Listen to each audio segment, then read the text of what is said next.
Hello, everyone. This is Derek Rivera's. I serve as president for the AABHE, and I want to certainly thank everybody for joining us for this inaugural webinar. It should be great because my buddy Pete is going to be doing it, and he does everything well. But certainly thank everybody for joining us, and hope that you get a lot out of this. And also, those of you who are new to AABHE, please stick with us. We've got a number of other great presentations coming at you, and I'm sure Dr. Jennifer is going to lead you down that path. But I did want to just jump in and say hi to everyone and welcome you, our new friends, to AABHE. Thank you, sir. Good to see you.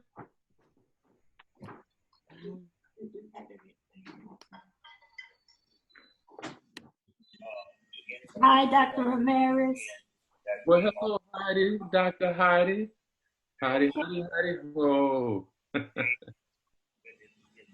to be pessimistic about life. Things we're facing.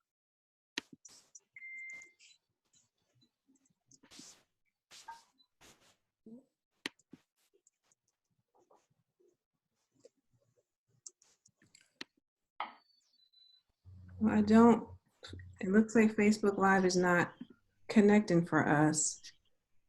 So we'll go ahead and get started, and I will record this session.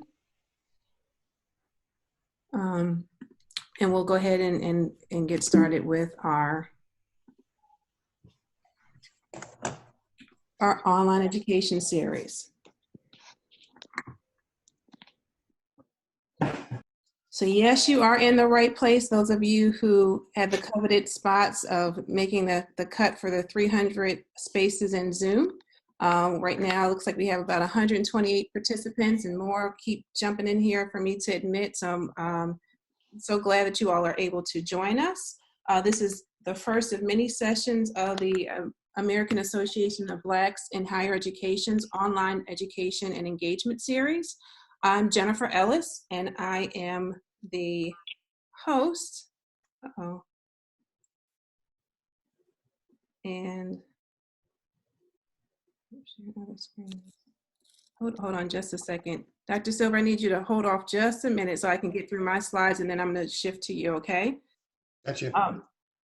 And I'm the host, and I'm Jennifer Ellis, and I will be your moderator, really not your host, the moderator. And we're fortunate for this very first series to have Dr. Silver to share with us. And I wanted to just kind of do a quick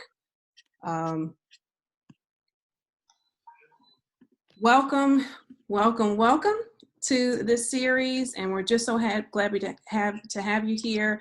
Here are a few house rules. We would ask for you to please mute your mics at this time during the presentation. There is a chat box that many of you have already found. We would ask for you to ask your questions there, and I will be the moderator for the session, so I'll be asking the questions to Dr. Silver. And then towards the end, we'll definitely open up the session to Q&A, so you can jump in there and ask questions if I missed one. And with respect to our netiquettes, we are just applying the golden rule. So even if we were face-to-face, the same courtesies you would provide to your participants or your students that you would have, we want you to apply them here in this online forum. And as mentioned, I will keep my introductions short. As you could see, Dr. Silver is ready to go. And I will just say the man, the myth, the legend. Dr. Silver, you can go ahead and take it away, and I'll stop sharing mine, and you can go ahead and start sharing yours, okay? Ready.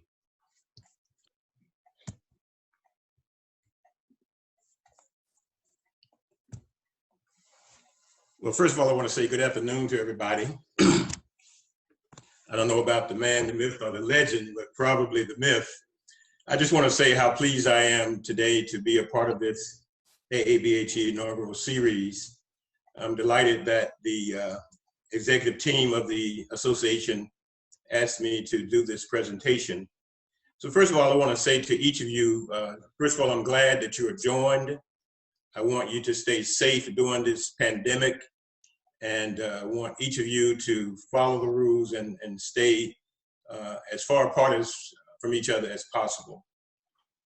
This whole concept for me started with my political science association. I had the honor of being the keynote speaker, actually filling in for someone who could not come before the association because of the virus. And they asked me to speak about myself in terms of being a political scientist and how I transgressed from the classroom to administration. And those of you who know me, that's the last thing I want to talk about is myself. So I got my head together with the president, and I decided I would do something since it was early March. So I did a presentation on the pandemic and the impact on race and class as a political scientist. And it went over very well. And many of the things that I predicted are coming true today.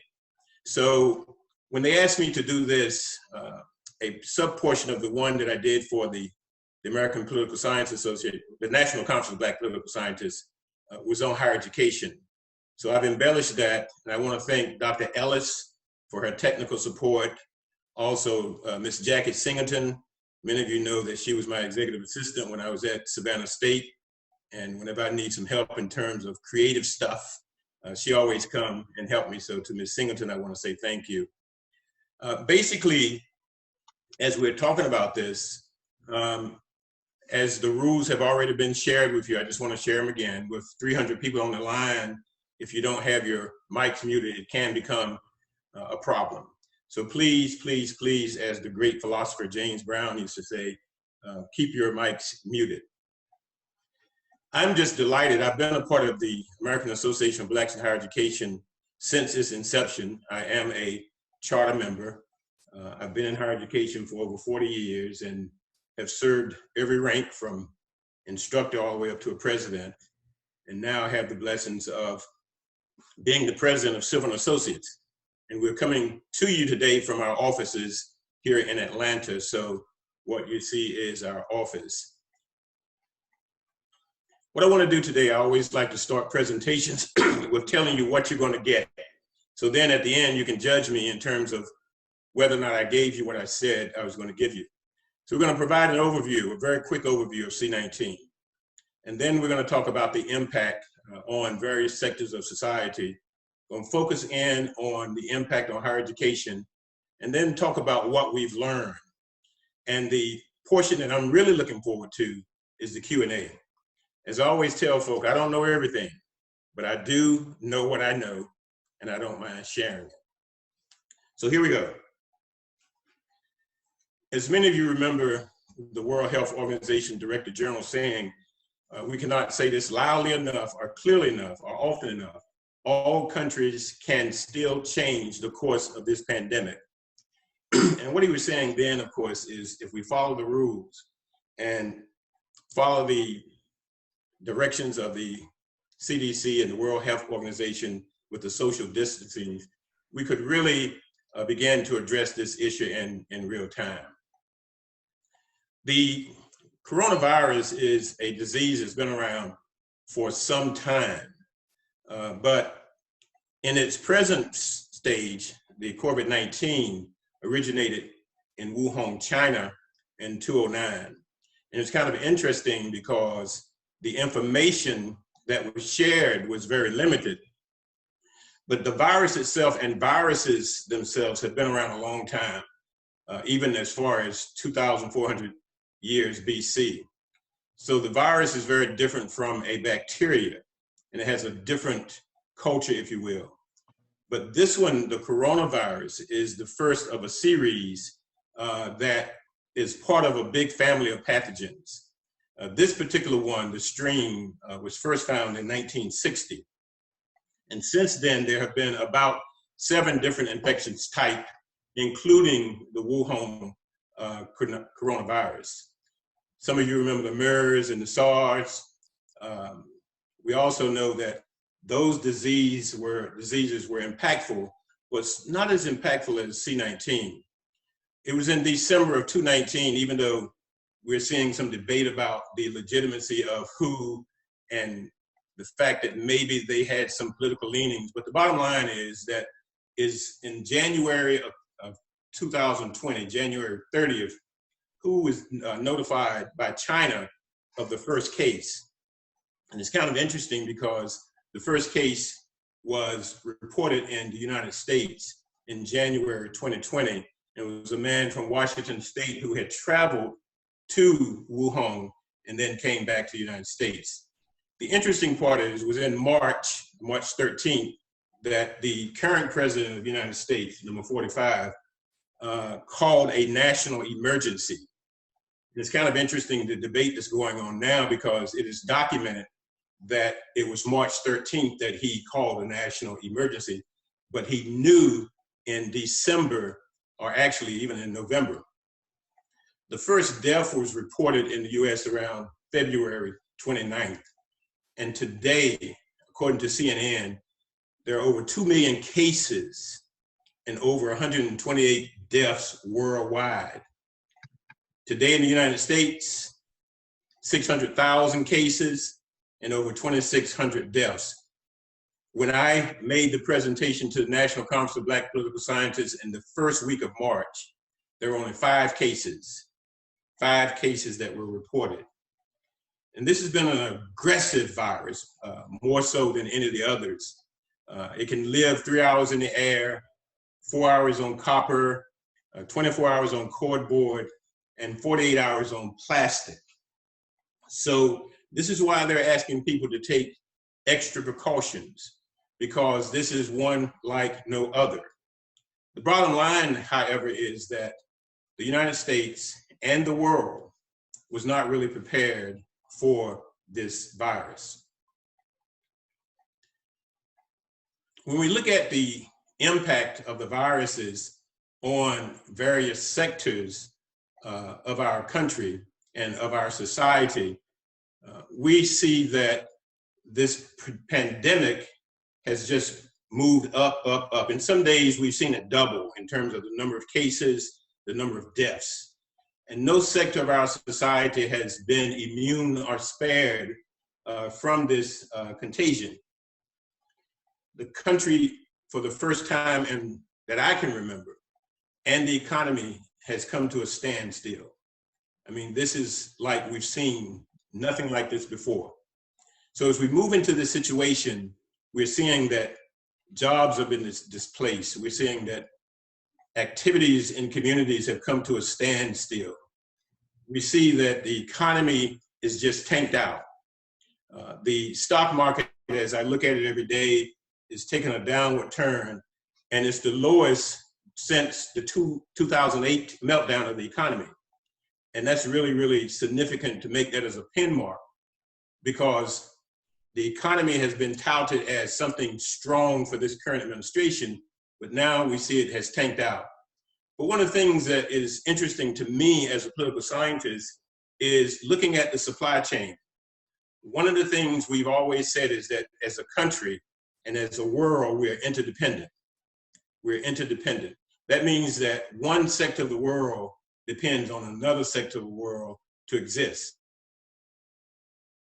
Coincidence that the Apple product came to a standstill early in February and March because the supply chain was interrupted. They could not get the parts from China. They couldn't get the other parts, so they had to really slow down their production. Also, March retail sales have been down, which is an indicator of where the market is. Now, people are still buying food, but the retail sales, when they go in and buy suits, dresses, clothes, shoes, that kind of thing, that's a real indicator of where the market is going, because it's consumer spending that can kind of give you a pulse of where the country is. The sales as of this morning was down 8.7%, and April is going to be even worse. And so even if folk do come back to work, as the person in the White House has said he wants to happen by the end of this month, medical doctors are saying that's not really reasonable or feasible. So that means that the economy is going to continue to have its ups and downs, even with the stimulus package. The interesting thing about this virus and the impact is it is tougher on some people than others. I always say the impact varies from person to person, groups to groups, because it depends on where you sit on the economic spectrum. Right now, we're getting news about the disproportionate amount of African Americans who are affected by this illness and who are dying, I don't think it has to do with the virus targeting African Americans. I think it has to do with the large number of African Americans on the front line in the so-called essential working positions. So they're still being exposed at a greater rate. And then when you look at the healthcare system, they are being cared for at a lower rate. The other thing that this virus is exposing is the digital divide. Those folk that have access to technology and those who don't. It's also looking at the health and wealth disparities and also the racial disparities in this country. Yesterday, I heard a presentation by the superintendent of schools in Atlanta, and she was talking about the thousands upon thousands of students who are getting further and further behind in their lesson because they don't have the technology. I was online yesterday with my chapter of 100 Black Men. We were talking about the number of young people who cannot access our programs digitally because they don't have computers. So we're going to try to address that. The other thing is that what I want to make clear, and everybody should know this, is that the COVID-19 didn't cause these disparities. These disparities have been existing in this country for quite some time. But what it has done is shining light on the problems. So when you look at major metropolitan areas like Atlanta, New York, Chicago, New Orleans, and you see a large concentration of individuals who have not normally had access to health care, it's just shining the light on these disparities. From a people standpoint, 16 million people have filed for unemployment. Pre-corona, we had one of the lowest unemployment rates in the history of this country. Started under the Obama administration, and it carried over to this current administration.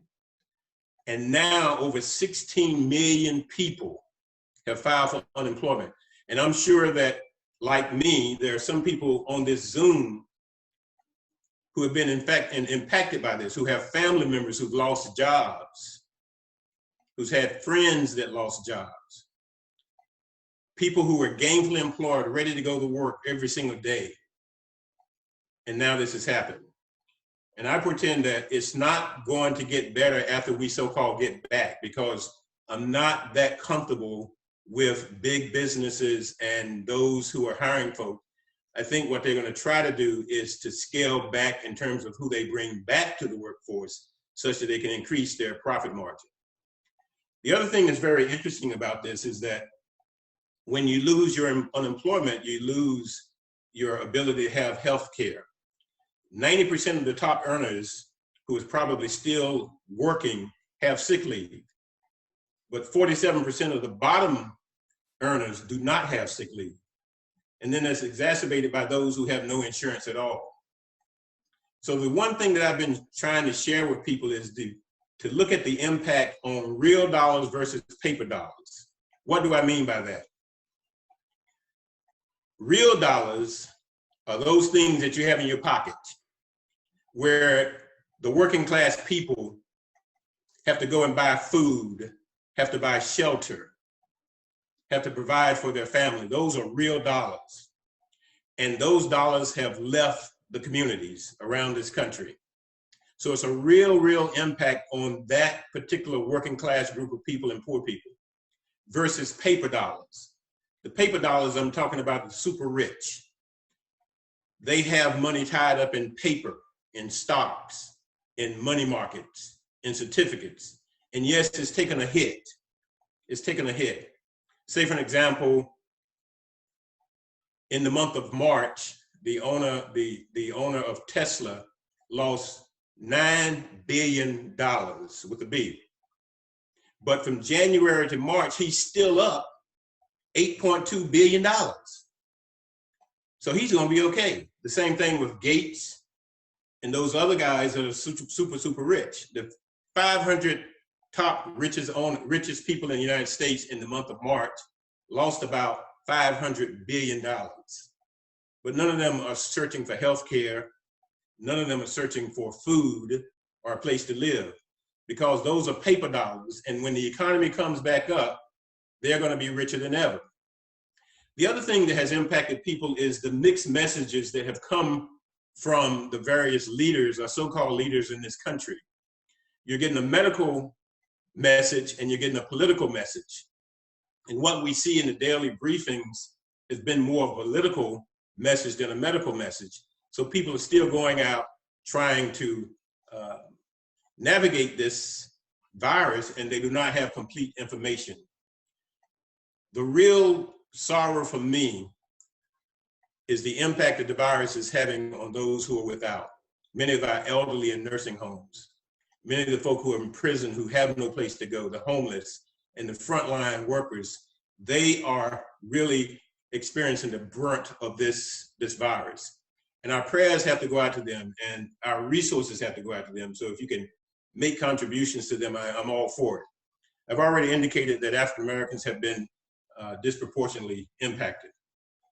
So let's kind of look at what's going on in higher education. That's our domain. And I looked at the attendance of today. We have presidents online. We have vice presidents. We have faculty. We have staff. We have folk who are not in the higher education community. We have friends. We have individuals from all spectrums. So this topic is one that has profound interest for a lot of people. But when we look at it from a higher education standpoint, there's not a college or university in this country that has not been impacted by this coronavirus.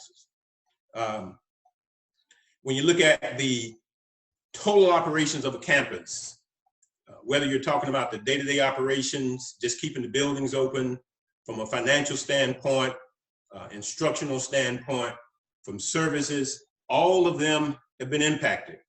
And much of the problem lies in the fact that the colleges and institutions had no time to really process all this. They were given orders to shut down, separate, and had no real time to process. And as a result of this, it's causing a big dilemma across the country in higher education. Many of them have had online or hybrid courses, but to go from limited online to limited hybrid to shift to a completely online platform, that has been a serious move for many institutions around the country. We do know we've had some complete online institutions that's been in existence for years, but for the bulk of higher education, this is a new experience. So what's going on? People are now working from home. Cancellation of events have been on campus. And this is a new normal for us. One of the concerns that I've had, I always tell people, no matter what position that I've had, whether it's the classroom instructor to the assistant to the president, to vice president, to assistant vice chancellor, to president, to now civil associate, the thing that I'm most concerned about is instruction, the quality of work that we give to our students and the quality of outcomes that we give to our students. And I think this situation has implications for quality instruction. And I'm going to talk about that a little later on in the presentation. But the bottom line is that just from the digital divide itself tells me that the quality of instruction is going to be impacted, because if you can't get online, or if you don't have the bandwidth to stay online, then how can you stay up to par with what's going on in terms of the classroom? The other thing is lack of uniformity. I'm not talking about across campuses, even though across universities, even though that's one of the things that we need to look at, but I'm talking about right on the same campus. There's a lack of uniformity in terms of even the platforms that are being used. So some people are using platforms that give them interactive modes, and believe it or not, and I know some of you would agree with this because you know it's happening, some of them are giving instructors by conference call. So the question becomes, what is lacking and what is the problem across the board as it relates to the different platforms that folk may be using? As we begin to look at the concerns of higher education, one of the things from an operational standpoint is that many of the campuses did not have the bandwidth and the infrastructure to go to a online platform.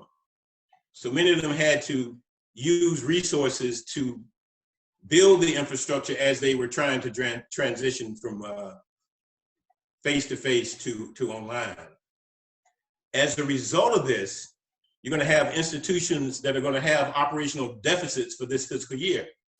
Why do I say that? When you begin to look at the revenue for an institution, it's very simple. It's very simple. There are about 4 or 5 different revenue streams.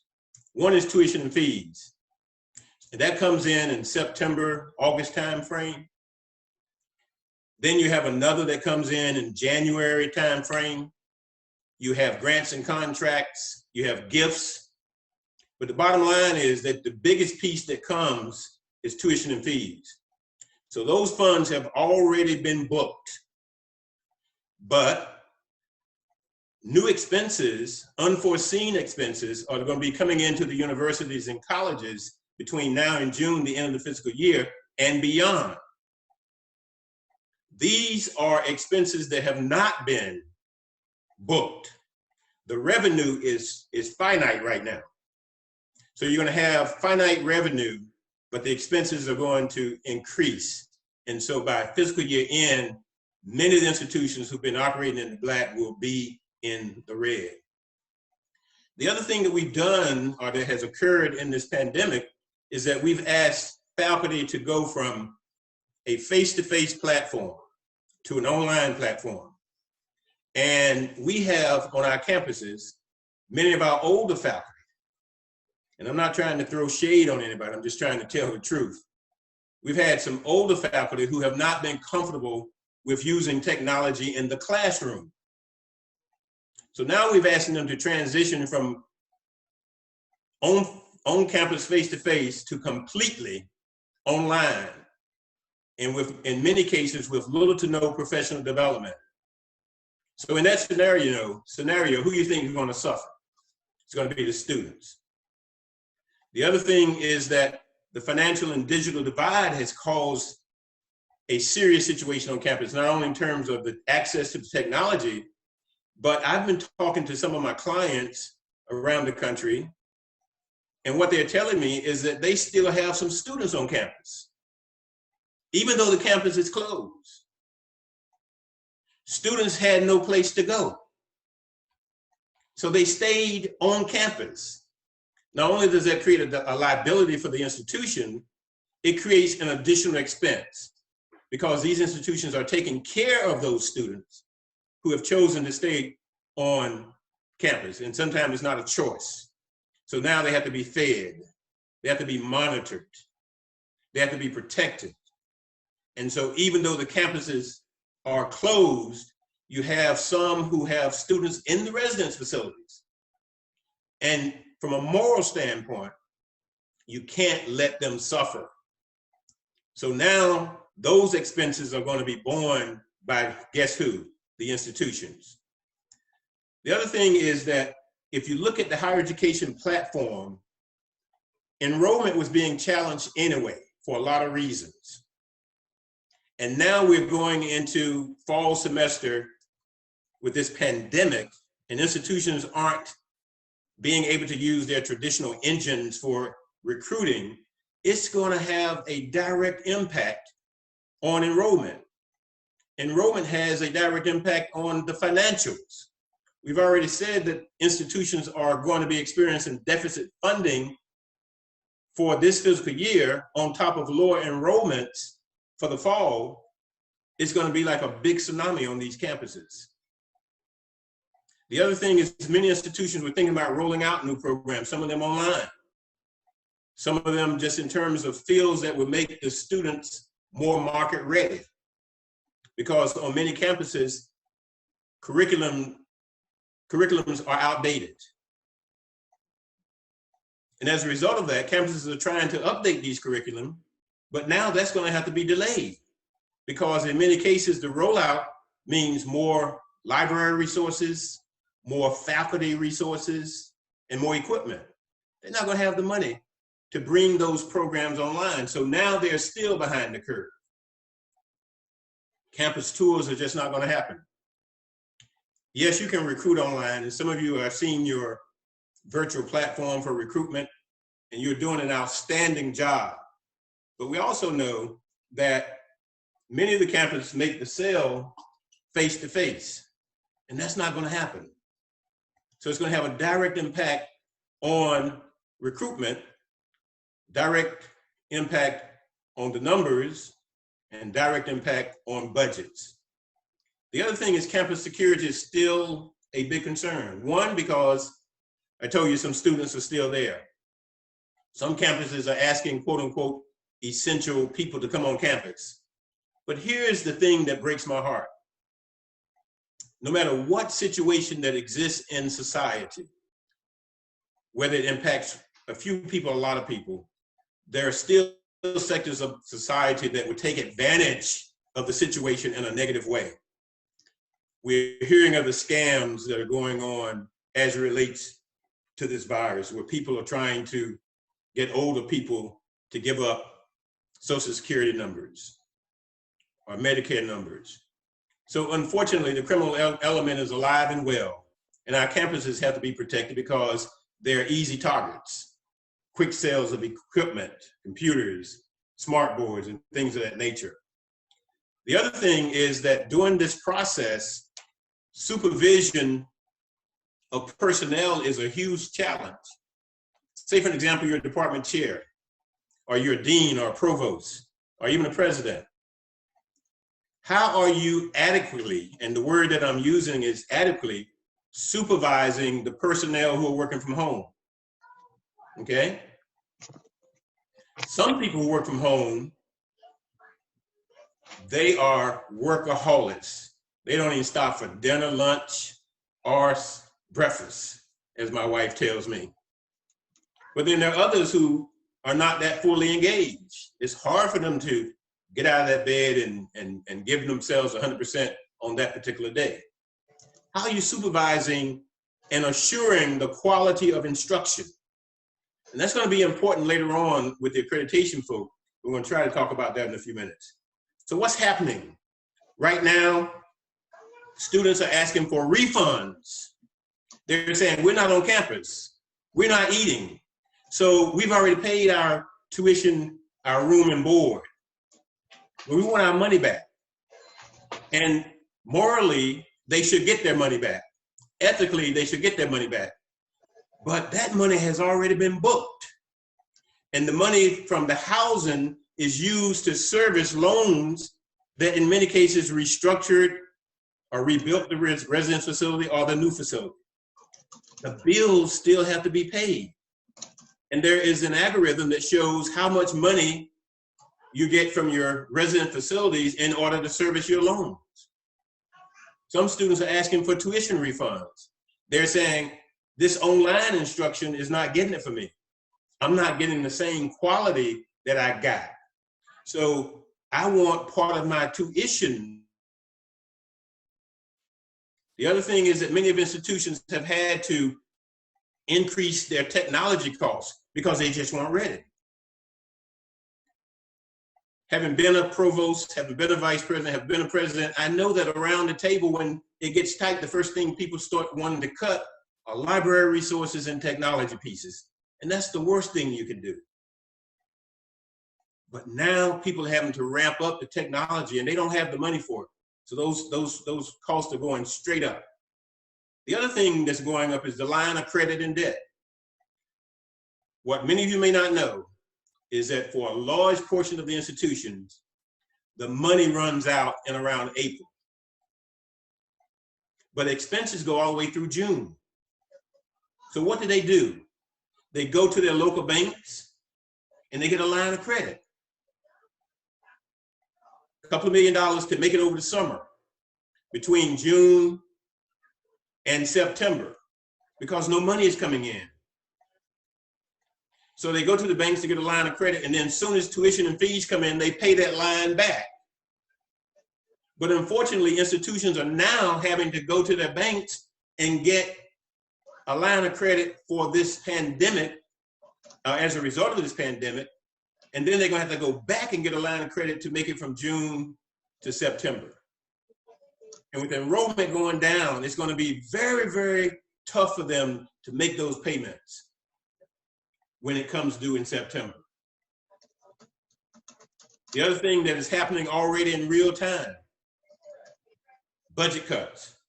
I have a friend who is the associate provost at an institution in Texas. He told me already they have already cut the budget into millions and millions of dollars.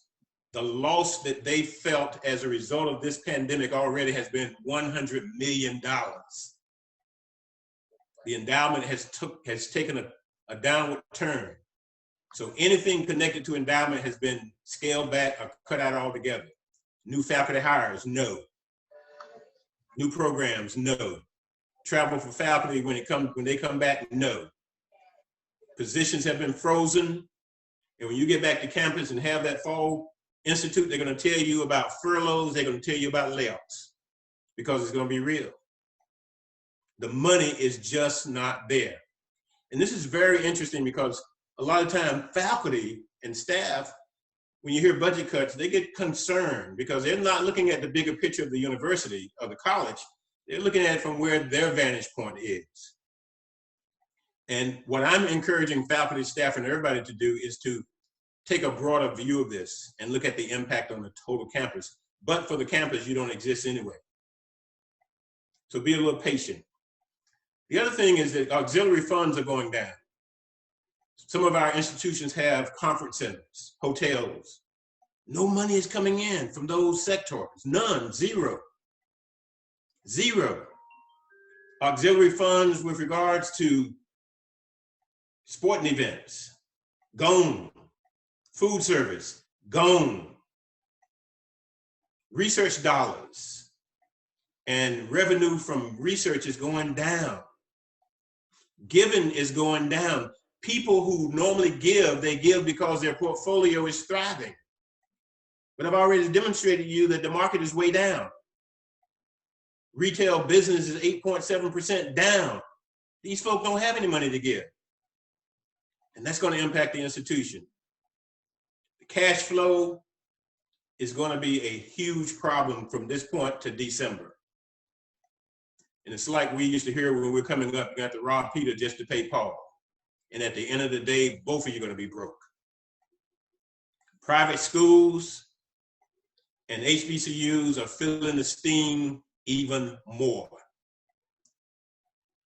And I'm saying private, small, white schools, private HBCUs, they're feeling the steam. They're operating on the margin. The money is just not there, the cash flow. Because of this situation, the bond ratings are going down. So it's going to be harder for campuses to justify going to a bank to even get money. The endowment is down. There is no money flowing into the campuses, but yet and still the expenses are still mounting. Some that had no idea of this pandemic. And now they are trying to find the resources to make it happen. State revenue is going down. How do you think higher education is funded? If you're not a private school, you get private donation, tuitions, and fees. But as a state-assisted institution, the revenue comes from the state. But the state funds are going down because the economy is shut down. And it doesn't take a rocket scientist to understand how money turns. And when money does not turn, it impacts everything. Higher education was suffering anyway in terms of the percentage of the state budgets across the country.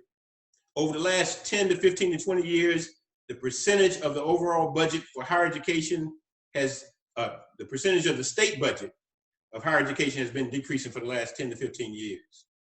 And guess what? It's going to decrease some more. And if we have a recession, it's going to increase even more. We're turning around. We are just about turning around from the recession about a decade ago, the meltdown of the economy. But if you look at state budgets, the per pupil funding is still below the pre-recession of 2008. So that tells me that there's going to be huge problems on the horizon. Right now, money in state budgets are being diverted to public health.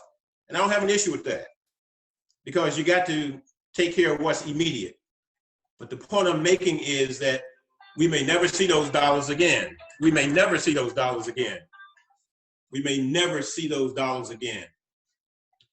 In some institutions that I've talked to or have representatives from institutions, they said already we are impacting from a financial standpoint over $100 million. That's the bigger institutions. The smaller institutions, it may be 1, 2, or 3 million, 4 million, but that's a lot of money for them, comparatively speaking. The point that I'm making is from a financial couldn't have been worse. It's almost like somebody coming to your campus and sticking you up. Moody has downgraded the higher education ratings from stable to negative. And they did that because when you look at the loss of revenue from the auxiliary services, the loss of revenue from tuition and fees, the loss of revenue from endowment, they're saying in a real sense that you're not credit worthy to borrow money at this particular time. So it's not even a double whammy, it's a quadruple whammy, because now you don't have those funds. Here's the interesting part. Students were home on spring break. They get a call saying, you don't have to come back. They're on spring break. Then folks said, well, did you really read your email? We're not coming back because of this virus. And folk had to ask themselves, is this an April Fool joke or what? We know the activities from sports and everything have changed. The senior class will have a huge burden. They're concerned with whether or not they're going to have a job after they graduate. They're concerned with whether the recruiters who normally come to campus, will they come and see them? The answer is no. Some students had logistical challenges trying to get off campus. No place to go. Gap funding is going to be a big issue when they come back. They didn't have money in the first place. They get financial aid, tuition and fees is there, and there's a gap from what financial aid pays and what they have. Well, that's going to be increased because they're losing jobs, their part-time jobs. Their family income is gone. Gone. So now they're going to come back and they're going to have to be a conscious decision. Can I enroll in the fall or not? It's going to have some tough decisions. We got international students on our campuses. They didn't have the resources to go back home. So they're either on the campus somewhere or in the community somewhere, we don't know. It's a problem. And then students have this social behavior, some of it's good, some of it's bad. Like those who went on spring break to the beaches, or those who still having the keg parties. That's what young people do. But in this environment, it has profound consequences. One of the big things that institutions are going to have to pay to their accrediting agencies is, how are you documenting learning during this pandemic? How do you know students are still learning, given the fact of the digital divide, given the fact that some faculty are not equipped to do online, and given the fact that this thing may last into the spring, into the fall. So now institutions are saying, let's go to a pass-fail situation. The accreditors have accepted that. Well, they're saying pass-fail because they can't effectively judge the work of the students. But what does that mean when those students leave and try to go into the medical profession or the dental profession or other professions and they have a pass-fail? Faculty are feeling it. Faculty cannot go to conferences. They cannot engage in faculty development. And they're concerned about being laid off. And this is a mental health issue for not only students, but faculty and staff in the community. When you go to gainfully employed one week to not employed the next week, and you have been doing everything you're supposed to do, that is a problem. What are accrediting agencies saying? They're saying that even during the pandemic, you still have to stay compliant.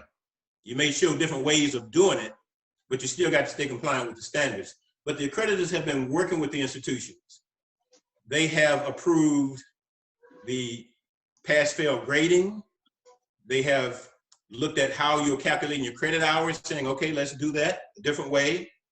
And they've even said for spring semester, don't worry about the assessment piece. because we know that you don't have the campus apparatus to make it happen. So therefore, don't worry about it. Worry about teaching your students. And when you pass in your accrediting, your compliance certification, just put a mark up there, spring 2020, no assessment because of coronavirus. But what they are doing, in some cases, they're doing hybrid reviews, which I think is interesting. If you have a monitoring report, a special committee, and there is someone in your region that can actually go to your campus, because you got to have at least one person there to make it legitimate, then all the other reviewers are participating on Zoom. So you can still get your reports done. But the other thing is they're saying you can't use the pandemic as an excuse. If you're having financial problems before then, and you're having them now as a result of it, you can't justify your financial conditions based on the pandemic. But if you were doing fine, and then you're now having issues with finance because of the pandemic, they're gonna work with you. But we can't use it as an excuse. They're also saying we'll delay your timeline. Those of you who are coming up for accreditation in 2020, we'll give you to 2021. But we'll take that back from you 10 years later. So instead of having 10 years to operate, you now have 9 years to operate. Many of the accrediting agencies have changed their board meetings. So some of the decisions are being delayed. I have clients who are on pins and needles because they were supposed to have a review 2 weeks ago and they're on probation. And they're saying, we don't want that cloud over our head all of this year. So it's a mental stress to the campus when they know they've done everything to get off of probation, but no decision can be rendered because nobody can come to the campus to review. That's an issue. So let's look at what has happened as a result of this. What are the feds doing? Some of you are familiar with the CARES Act, the Coronavirus Aid and Relief and Economic Security Act. $2 trillion have been brought into the economy. Some going to workers, some going to business. But for higher education, $14 billion has been given to higher education, 14 with a B, $billion, to help institutions shift from face-to-face to online, grants for students, meaning they gave special money to students who didn't have the resources. Student loans have been deferred for 6 months. That means those folk who are out of school, impacted by the virus, don't have a job, so they're saying we're going to give you 6 months kind of free, not to pay, but you're still going to have to pay later on in terms of the interest and what have you. One of the good things is that they've relaxed the return to Title III. They're saying if students have withdrawn and didn't let you know, or if they withdrew and let you know because of the C-19 virus, we're going to give you a bye. Right now, you know that if students leave and don't tell you, or if they leave after the period of calculation, institutions have to pay that money back to the federal government. And what the feds are saying now is that if you can document that students left, or if you think they left because of coronavirus, we're not going to charge you for that. The other thing which I think is good in the CARES Act is that they're giving waivers to institutions. You don't have to match the work-study payment. And also you can continue to pay your work-study students even though the institution is closed. This is why we need to stay informed, because we have apparatuses through this CARES Act to help our students. If they were on work study, do their Pell status, they can still be paid. That's a good thing. They can get up to $6,195 for unexpected expenses. In other words, I had to fly home because of the virus. I had to get alternative housing because of the virus. The CARES Act said, we'll give you that grant. That's a grant. You don't have to pay it back. And it will not count against your overall package in terms of the amount of money that you're eligible for based on your Pell status. HBCUs have been given deferred payments on their capital finances, which is good. They're saying, boom, you don't have to pay the principal nor the interest. We're going to relax this until a time certain.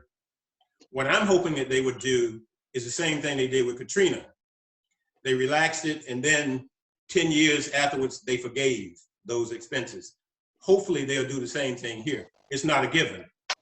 But if you have the right lobbyists, the right senators asking for this, then it can be done. They also waived the match for strengthening HBCUs. That's the Title III program, especially Part B. So you don't have to match, you still get the money. One of the controversial features in this act is that they're giving $1 billion to for-profit institutions. And you've been reading about what's going on with them already, okay? So those are some concerns. Yeah.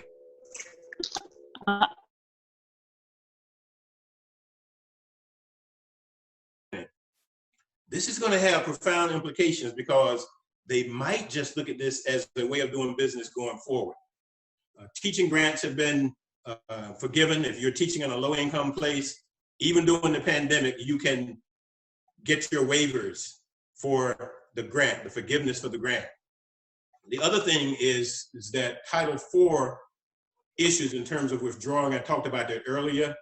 But the other thing is that the money from this CARES Act could be used for institutions to pay that debt. You remember I said the banks probably won't loan the money, the line of credit is gone.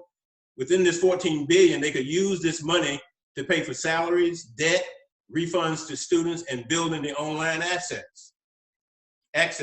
But you need to know this in order to get the money. If institutions don't know this, then it's going to be an issue. The money is divided up primarily by Pell status, 75% Pell eligible students. The rest of it is divided in another algorithm. But here's some questions to ponder. Were institutions really prepared for this pandemic? Did they act fast enough to have a smooth situation? Will institutions continue this online platform going forward? But more importantly, will students want to pay for it? Will they want to continue to pay fees if they're online? That is a big generator for campuses. The additional fees that institutions charge students is a revenue generator for campuses.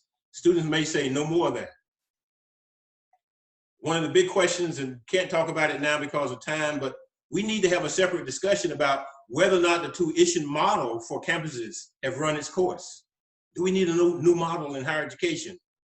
And then what everybody is really, really pondering is, will this thing go through September, and what kind of impact that it's going to have? The other question is, should institutions begin to articulate, meaning work with other institutions, partner with other institutions, or should they consolidate, or should they merge? Or in some cases, will this cause them to even close? So what have we learned to prepare going forward? The digital divide is real. It's real, and it's impacting quality instruction. We see now that but for poverty and income disparities, folk are being impacted in terms of getting a quality education. That should not be a barometer or a requirement to get an education or not get one. Are we going back to an elitist system? The other thing is that colleges and universities must look at this current situation, as chaotic as it is, and begin to learn from it and prepare going forward. There's a little known standard in the accreditation standards for the Southern Association, 13.8, talking about the safety of campuses. And one of the things that they ask you to talk about, and this is before C-19, is whether or not you are prepared on your campuses for a pandemic. And 90% of institutions say yes, but they're being exposed because they're not. So one of the things I'm saying is that most institutions have strategic plans, but it's just a job. We do the plan, we put it on the shelf. No, engage in planning that's going to embrace all scenarios. Make sure your campus does not get caught like this again. When you're budgeting, budget not to the full amount of revenue that you think is coming in, but always have reserve funds and contingency funds. No matter how the situation looks, take 5% of your budget in contingencies because they will come.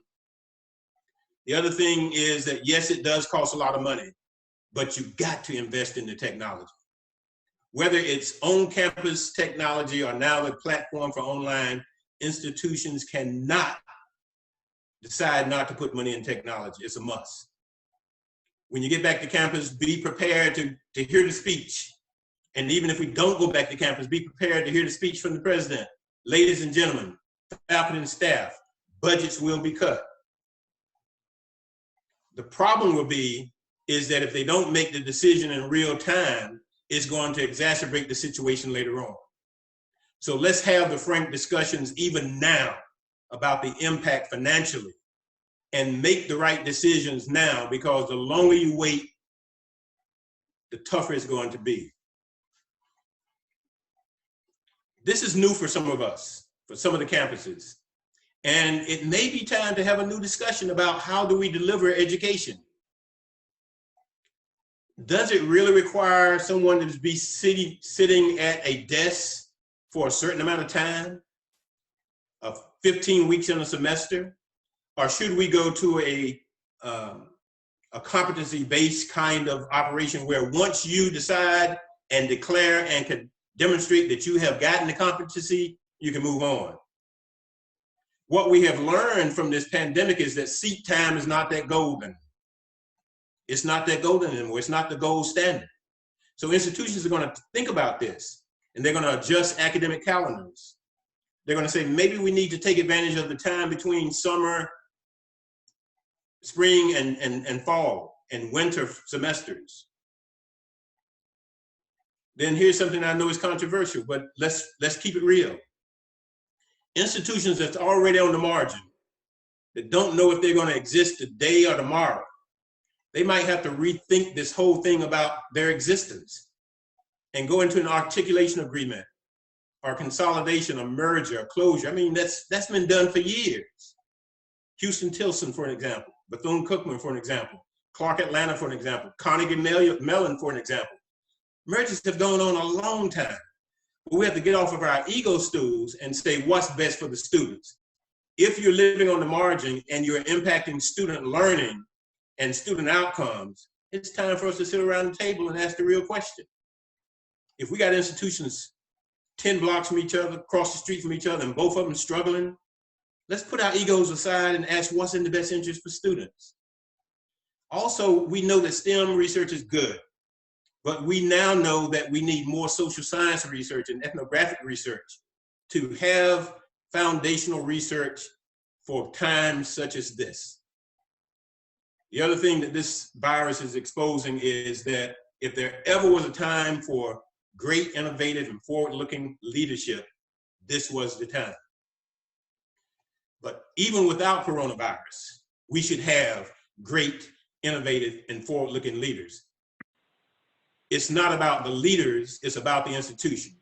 So make sure that you are in it for the right reasons. And lastly, institutions must share their best practices. So right now I'm going to stop.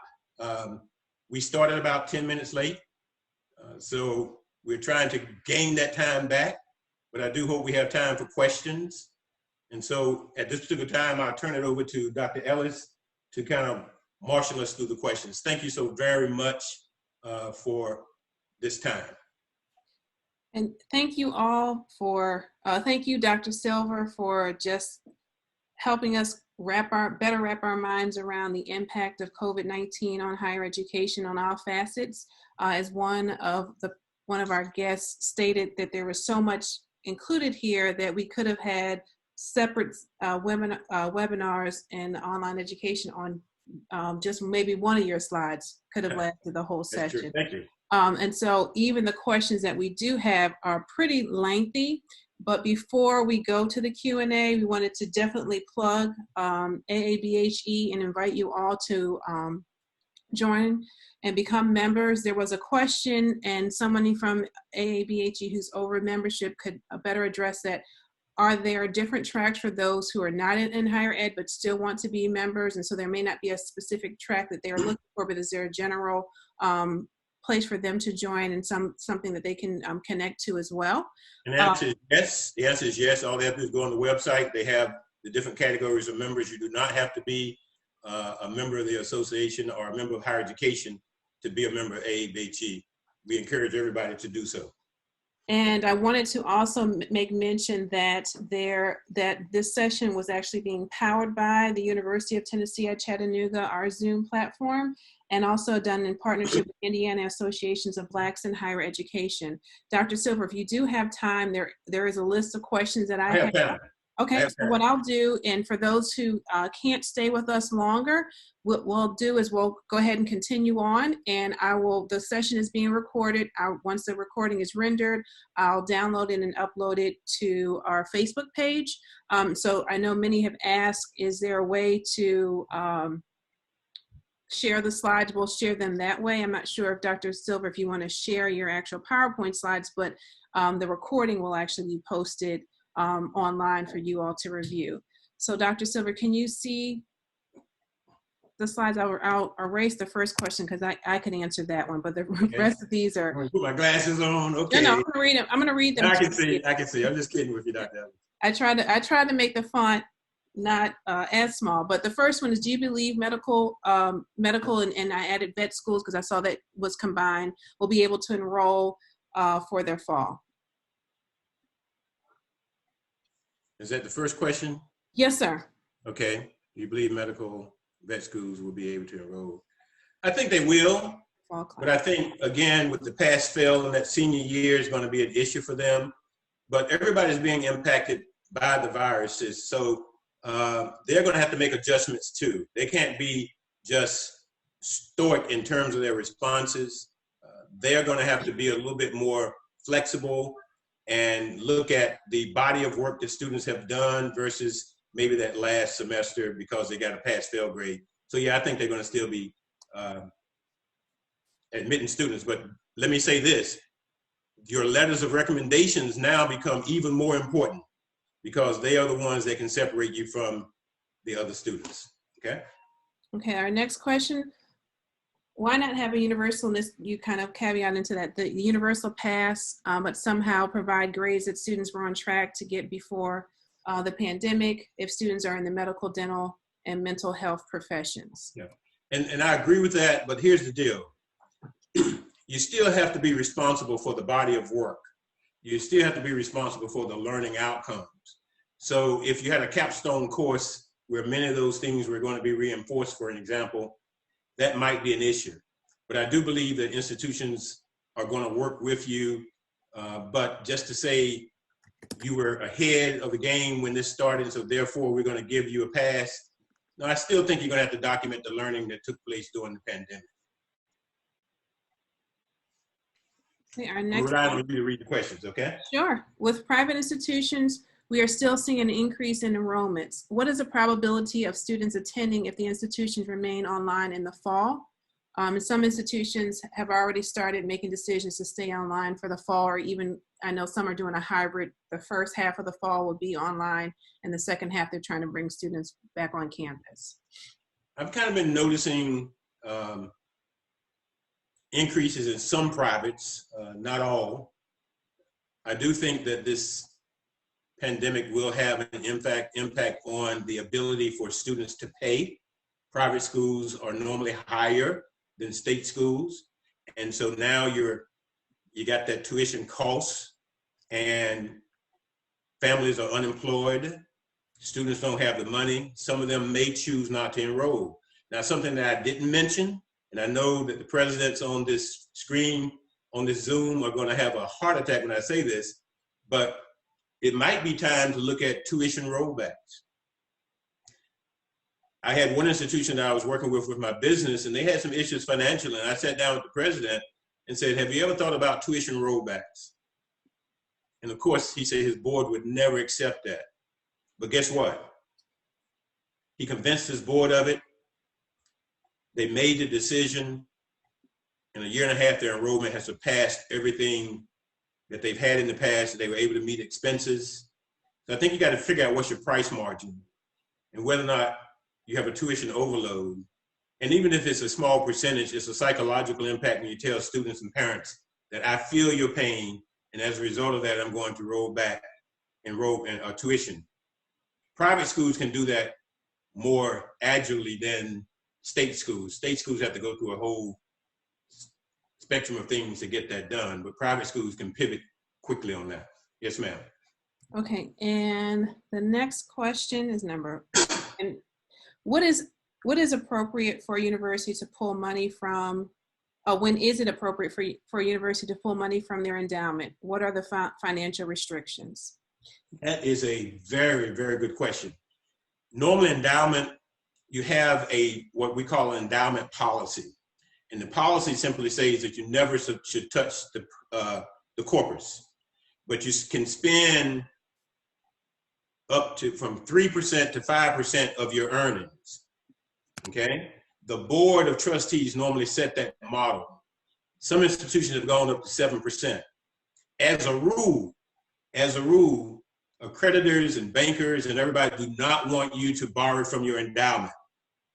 So you can use that 3 to 7% to make it work. Now, I'm not speaking for the accreditors, but what I will say is that because of this pandemic is a situation, if you have a one-time dip into your endowment and then you pay it back, you may be on solid ground. But in your audit, you're gonna have to show that. You're gonna have to show that you borrowed, and you're gonna have to show that you have a mechanism for paying it back. But the problem is that from a fiscal standpoint and an auditor standpoint, the fact that you got to dip into your environment and your endowment shows that you were not physically stable in the first place. And that's going to be an issue. Now, under normal circumstances, let's say the pandemic did not exist, and I'm SAC COC, or I'm with the Western, or I'm with the Middle States, and I look at your financials, I look at your audits, and I see that you borrowed from your endowment, that's going to be a red flag. And I'm going to zing you, at least in terms of 3 standards. 13.1 in terms of financial stability. I'm going to probably zing you in 13.2 that deals with your audits and your budgets. And I'm probably going to zing you in 13.4 in terms of control of finances. So it's not a smart thing to do, but the bottom line is these are not normal times. And the issue becomes, if you dip, you pay it back, you have a plan for paying it back within a year or so, you might have to do what you have to do. But you're going to have to explain it to your creditors. Hey, Dr. Silver, and we're going to pause Q&A for just a minute and let Derek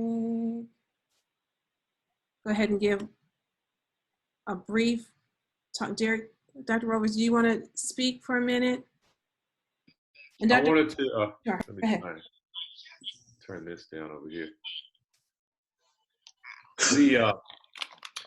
The presentation by Dr. Silver has been phenomenal, and we certainly thank him for that. This is, as Dr. Teamer commented, this is way more information than we could possibly give to full service to in an hour. And Pete, you did an outstanding job as usual. We thank you for that, sir. I wanted to just, again, I started as we began this webinar with a thank you and a welcome. I'm Derek Rivera. I serve as the president for the American Association of Blacks in Higher Education. And I am just thrilled that so many of you took time out of your day to be with us. I've seen friends and colleagues on here. I've seen college presidents, as Pete mentioned, and faculty and staff, and those who aren't even in higher ed who have interest in what we do. So this is important, and we will continue this series, and Dr. Jennifer is going to give you some more information on that. What I wanted to do is just let you know that AABHE is here for you. We do certainly apologize that we were unable to do a conference in March. We had it rescheduled for October, and we have renegotiated with the hotel to cancel that. We will reschedule that conference in Charleston in 2022. So what we're asking everybody is to join us in 2021 in San Diego, California. We will certainly honor those people who were scheduled to be at our spring conference. We'll give you first shot, but it's open to everybody. And we want to see all of those folks who come out to these webinars, join us in San Diego as we continue this work that we do. Thank you so much, Dr. Ellis, for what you've done to put this together. Thank you again, Brother Pete, Dr. Silver. You guys are phenomenal. On behalf of AABHE, we thank you all for joining us. Thank you, Mr. President. Dr. Ellis? Dr. Silver, we're on bonus time. So if you have bonus time, we have enough questions to ask. I can continue asking some questions, and we'll, for those of you who can't leave, hopefully your questions would be asked and you could come back and watch the recording. But we do thank you. We apologize for the technical difficulties. Next session, we'll try to go live either on Facebook and or YouTube, but so we have more than one options to go live. But I think Zoom did work out just fine for us today. Yes. I'm gonna answer your question, Dr. Ellis, but you got to keep it a secret, okay? Yes. All right, so I do have bonus time because the more time I stay with you all, the less time I have to do on the honey-do list. So don't tell Ron I said that now. But I'm telling Ron. let's go. No, bro. No, The honey-do list is getting long during for the virus, so I'm welcoming this opportunity. Okay, well, I have plenty of questions, and Okay. thanks for all you participants for providing them. And I apologize for my background noise. Working from home, homeschooling, and people working on honey-do lists at the same time is lovely.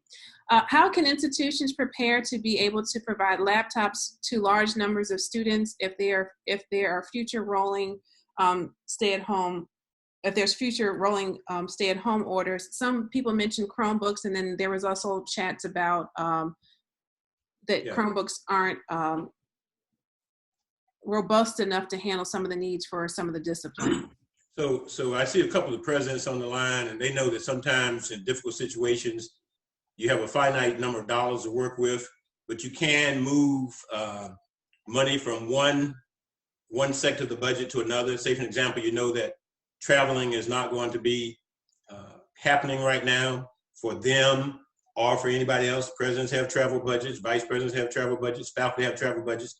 You can reallocate those funds to address these issues. The other thing is that I'm seeing a lot of the big tech companies who are providing resources to campuses just for this. You can write grants. You got community groups and church groups and other folk. I was online yesterday with the 100 Black Men, for an example. The Savannah chapter having problems getting resources for some of the students. And as an organization, we have decided that we will provide those resources for them. And then some of us took it to another level and said, we will personally guarantee that those students have laptops. So this is the time to be creative. And Dr. Silver, the next question also talks about adding that into the cost of attendance to accommodate the laptop costs. I know in my case, with different scholarships that I have, my students were able to do that. Is that something that could be done across? Okay, that's what I was going to say. That most institutions have already, they charge a technology fee for students. And what they could do is divert some of those technology fees to buy these laptops and give to students who need them. So I definitely recommend that too. Thanks. And this was, okay, you answered that one. What do you think about promoting the use of free apps such as 5 Calls to pressure Congress to provide more financial support for especially our HBCUs and just higher ed in general? I say 2 thumbs up. You have to say congratulations for the $2 trillion, but it's not enough. And depending upon how far this goes out, that money is going to be spent in no time. And I'm also cautioning folk who are getting the $1,200 or $600 for unemployment, the $1,200 fee, that's not going to last. That's not going to last. And what I'm hoping is that the money that is given to businesses will indeed get to the employers. So I think we should be lobbying Congress, whether we do it by the apps or whether we do it like I have done, which is the old-fashioned way. I sat down and wrote my congressman and talked about my concerns. So I'm hoping that more and more people would do this. And I'm going to be researching something that came up. I can't say it's true, but I got to read the CARES Act because they're saying that some monies were earmarked, $25 million, for Congress itself for raises. If that's true, that is really shameful. But I'm not going to say it's true until I see it in black and white. So I'm going to spend the rest of the day researching that. But yes, I think we should lobby for more resources and direct dollars to students to help them stay in school. What suggestions do you have to assist institutions with documented student learning in this virtual millennium? And you mentioned some things about accreditation, but are there anything that you would have, especially those students who are vulnerable, that have different learning needs and things of that nature? Okay, so this is the real issue. And this is a problem before Corona. As professors, we think that we're all it, and we're not. We have different students who have different learning styles, different learning needs, and many of us just don't even take that in consideration. We should. But now during this time even more, it's going to be a challenge because it's going to mean you're going to have to go the extra step. I was in contact with one of my former faculty members this weekend, just checking in on him, and he's a biologist. And he was talking about how difficult it was to find lab experiments that you can do online. But he found them. But that's the kind of guy he is. He's going to go the extra step for his students. What I do recommend is that for those who have the platform, that they can record what you're doing, document what you're doing, put it in a file such that if you're questioned by the accreditors or by the institution, what did you do to impact learning for your students during this C-19 environment, you would actually have the documentation. The other thing is that don't hesitate to call people. We're in this all together. So pick up the phone and call colleagues from around the state, call your disciplines. I'm a political scientist by training. We have 2 national organizations. There's somebody there that I know that I could call to get assistance. Those of you in social work, call your accrediting agent, CSWE, call your discipline-related organizations, get help. Don't think that you're in this alone. But the thing that I leave you with is document what you did during this pandemic to demonstrate that learning still took place. It's almost like when we look at programs, you have a program on campus, you have a program online. We know that there are going to be some inherent differences between what went on online and what went on face-to-face. We're not even concerned about that. What we're concerned about is, did you meet the same learning outcomes? That's the important part. And I think, to me, this is going to be one of the important takeaways from this pandemic, that folk are going to be focusing on, did you reach the learning outcomes, as opposed to did you sit in a seat for 16 weeks? Okay, next question. The next question is kind of related to assessing online teaching. So in a face-to-face class, your department head could pop in your course. Is that something that you would recommend, that you would have online evaluations and for your graduate students as well as faculty members? And how would you talk about assessing the quality of teaching? See, this is one thing that we have to really pay attention to, because first of all, asynchronous learning, distance learning is not for everybody. It's not for everybody from a teaching perspective or from a learning perspective. When I was provost, I was very careful about who among my faculty that I allowed to teach online. If you did not come to class face to face, then what guarantee did I have you're going to entertain your students online when there is no supervision? So I was very careful about who. And the other thing we did is gave training before then. But now what you're going to have to do is use the technology. You should be able to give your supervisors access to your platform, and they should be able to come in unannounced to look at what you're doing on a day-to-day basis. So it's not that you should invite me to come on the day you know I'm going to be flying high, but you should give them access to come into your portal anytime to assess what you're doing. The other thing is that I think that there should be some standard guidelines in terms of what institutions will expect in terms of body of learning on the online platform. And so there's also the feedback from the students that can be given in real time. We should use the SurveyMonkey platform and other kinds of survey instruments to get feedback in real time. But the other piece is just making sure that the institutions have a standard format in which things that they're going to look at to make sure that you indeed are engaging the students, that the learning is in fact taking place. I don't think the assessment should go down. If anything, I think it should be maximized. Can you provide your perspective on course sharing with other accredited institutions? Course sharing? I don't have a problem with that. And I think it is something that, you remember I was talking about earlier when I was talking about articulation? This is a classic example that if you can partner with another institution to deliver a course, then you can, and it's going to benefit the students, and I say do it. But then you got to look at your guidelines from an accrediting standpoint. If you're going to transcript those grades on your student's transcript, then you're accountable for the learning that takes place, and you have to document that you indeed are controlling the learning.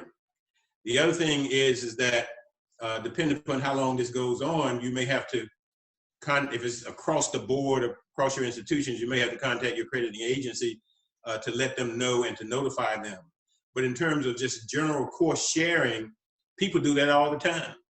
I know of colleagues and clients of mine who have colleagues in other states, and for an example, they operate from that vantage point. I have a client in Texas that's a very small institution, has a very defined mission, and they bring in people from California, classes from California, from Oregon, in real time, because their students benefit from those professionals and those practitioners. So there's nothing wrong with course sharing, but what you have to do is to make sure that the content, and if the grades are going to be given by you, that the content is the same or better than what you offer on campus. And there's a few questions about some more questions about the fall. Well, somebody's got an incoming class in June. Do you think that for a health professionals institution, do you think that's going to happen in an HBCU? Is it? I don't think so. Not if you're talking about June. As President Rivera tells you, we have an institute that we do every summer, the Leadership and Mentoring Institute. We've already made a decision that it just can't happen. We have an international program. We're supposed to be going to Dubai and Ethiopia. As the president knows, we made the decision that we just can't do it. So we're going to move it to summer 2021. I don't think June is reasonable. I think that fall may be a stretch. Right. And so I think we need to begin to plan right now as if we might be in this longer. Just because someone in 1600 Pennsylvania Avenue said it's going to end on the end of this month. He said it was going to end on April 1st. It didn't happen. We got to see where this virus is taking us, because what we do know is that it expands as we interact with each other. And social distancing has really had the downturn effect. But if we get back too early, it's going to expand. And so I think we need to plan as if this is not going to occur. So, the creditors are already looking at that. They gave institutions a 120-day buy. They said, for 120 days, we're going to relax. You can do this online learning, just notify us. But now they've sent out a notice in the last week to say, hey, we're taking this out to December now. So you got to have this contingency planning as if it's not going to, June, definitely. As a matter of fact, even if they declared it open, I don't think it would be good common sense for institutions to bring people on their campuses in June, and they don't really know that this virus has been contained. So I'd say definitely not June. September may be a wash also.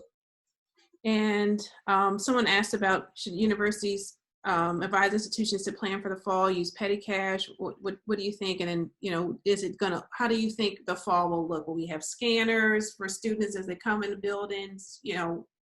Well, this is going to be a new normal. And if we go back too far, go back too quickly, then yes, you're going to have to invest in the technology on the campus to make sure that the campus is safe. And that may be scanners, that may be the temperature control where they go in. But the campus is so porous. It has so many different access points. How are you going to control all that? And this can't be funded out of petty cash anyway. This is going to have to be something that is actually done in a significant way, where a large portion of your budget is going to have to be reallocated to meet these things. And there are going to be millions of people who are going to be trying to get grant funds to take care of some of this stuff too. So there are many organizations out there that would kind of come into your campuses and assist in this regard.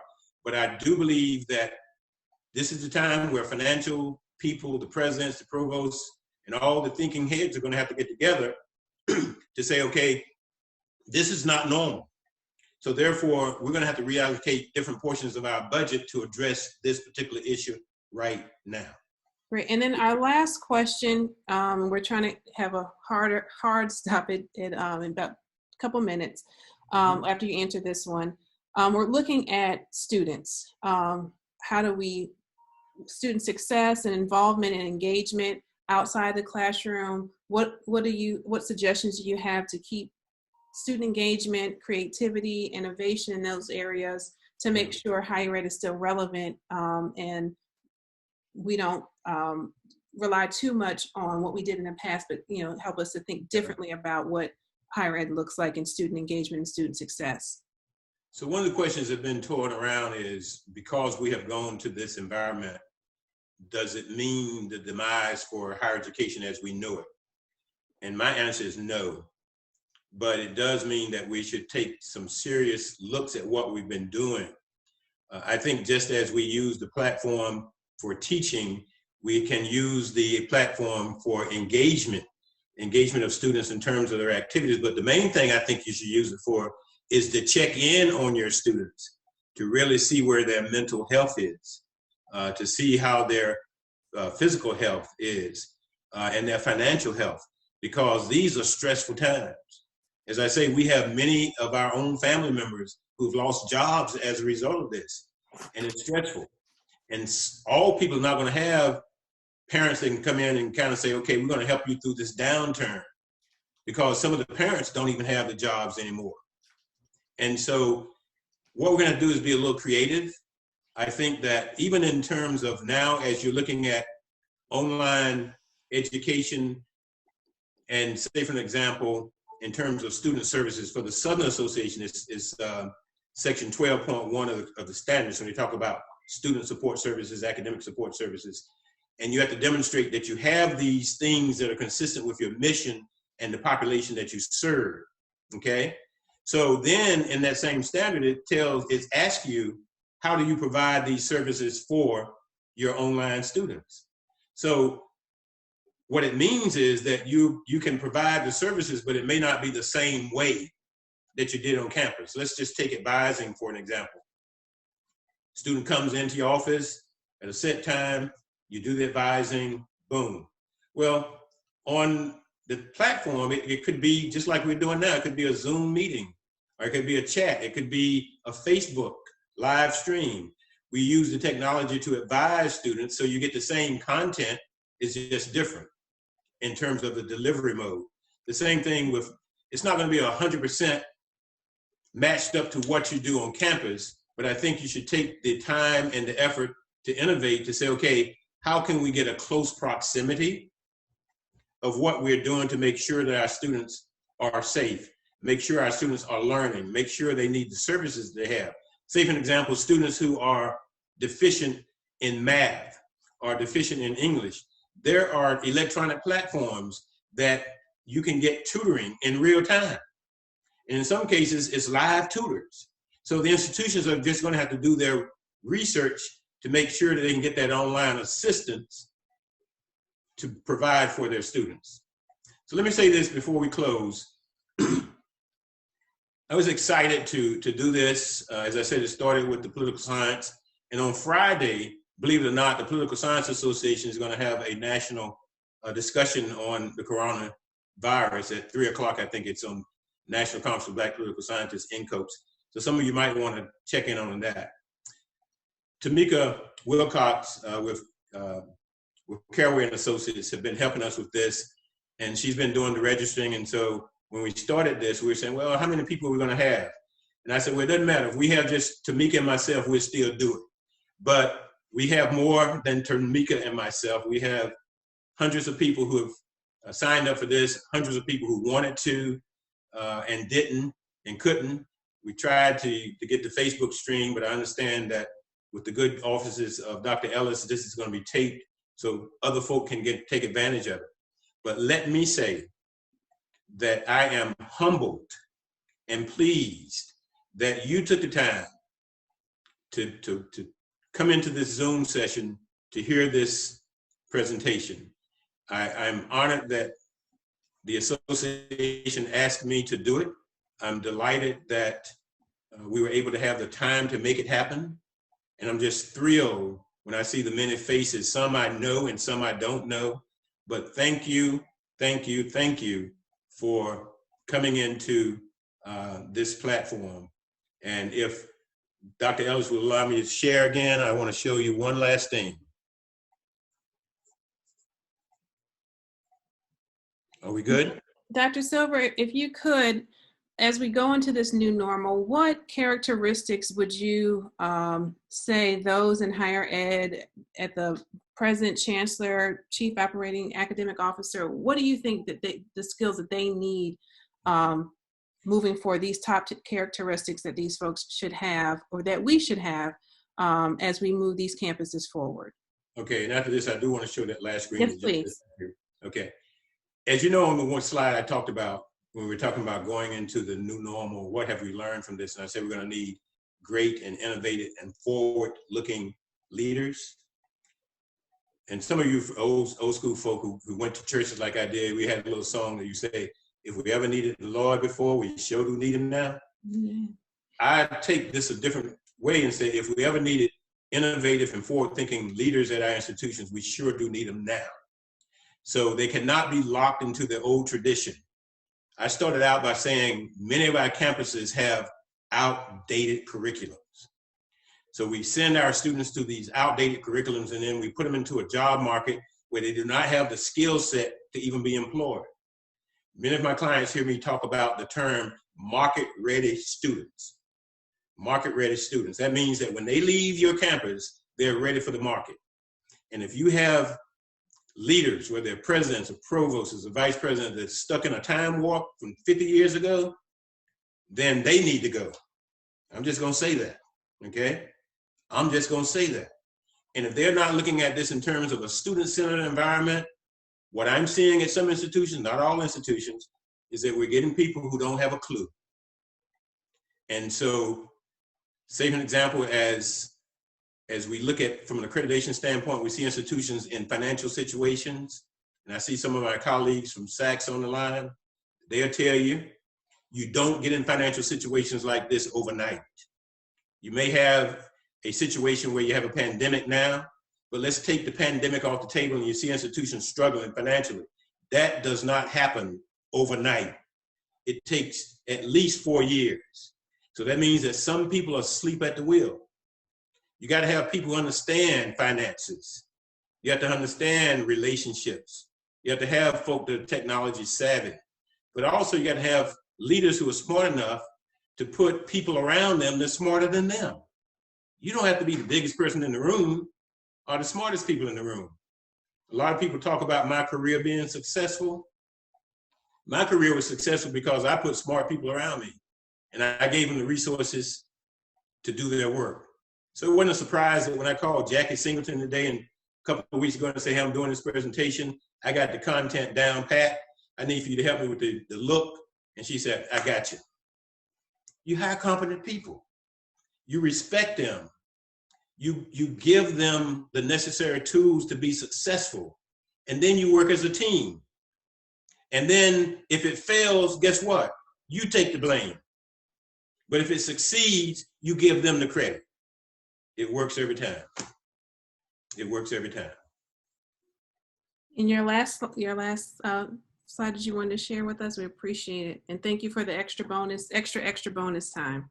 Okay, let me see if I can get it up right quick. I think it's pretty cool. That's why I wanted to show it.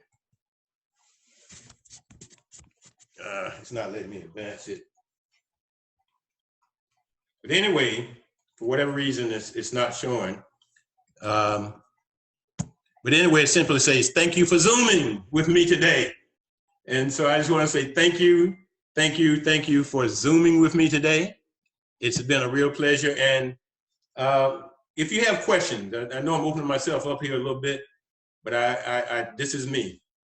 If you have questions beyond this, give me a call. My number is on my website at silverassociates.net. Call me. I don't mind giving you my email. It's silverassociates@comcast.net. My telephone number is 678-964-7221. So if you want to have more discussions about this, I'll do it. I'll just tell Roz, hey, somebody's calling me about this follow-up. I can't do the honey-do list today, okay? Thank you so very much. Thank you, Dr. Ellis, for all you've done to make this a great success. Thank you. Thank you so much. All right.